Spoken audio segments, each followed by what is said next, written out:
2 feet. "Let's go on." "Okay, boss." They climbed. Now it began in earnest. The wind whistled in his ears and blew sand in his eyes.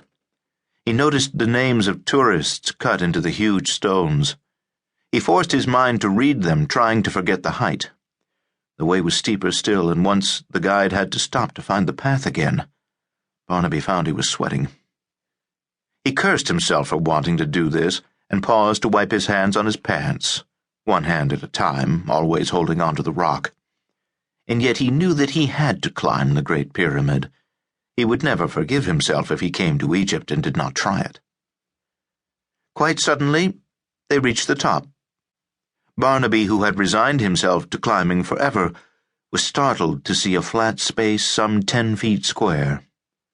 The guide bent over and helped him over the final block.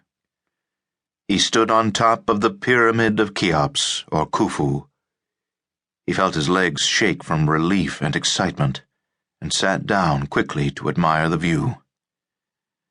From his vantage point, all Cairo lay spread out at the head of the green Nile Delta. He could see the radio tower, the mosques, and the citadel.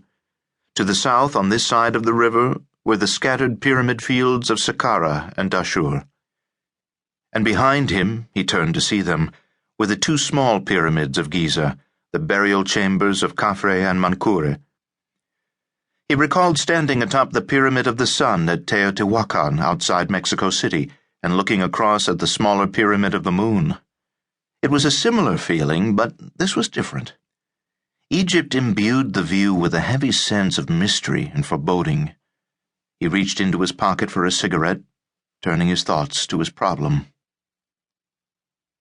For the first time in his life, Harold Barnaby, 41, associate professor of archaeology at the University of Chicago, was contemplating dishonesty on a grand scale. Barnaby was an Egyptologist, and his particular interest was hieroglyphics. He was an astute linguist, a talent that had been evident from childhood. His interest in language, in obscure writings, and difficult grammars had led him in college to study the languages of the Near East, languages both living and dead. It had been the purest chance, the taunt of a fellow graduate student, that had started him on Egyptian hieroglyphics. Now he could read the characters almost as rapidly as he read English. While a student, he had become fascinated with all aspects of Egyptian life as revealed by the writing. And slowly, he had come to understand that much that had been translated was wrong. It was this knowledge that had first brought Barnaby to Cairo 6 weeks earlier.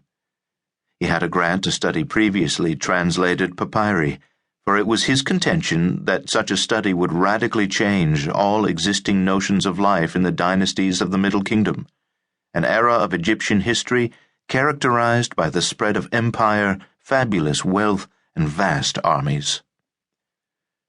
The day after his arrival in Cairo, he had met the proper people: the curator of the Egyptian Museum, the director of the Antiquities Service of the United Arab Republic, and had been established in a little room in an obscure corner of the rambling building.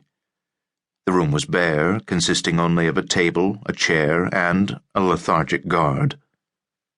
One after another, the precious papyri were brought to him, and he checked the manuscripts against the translated texts.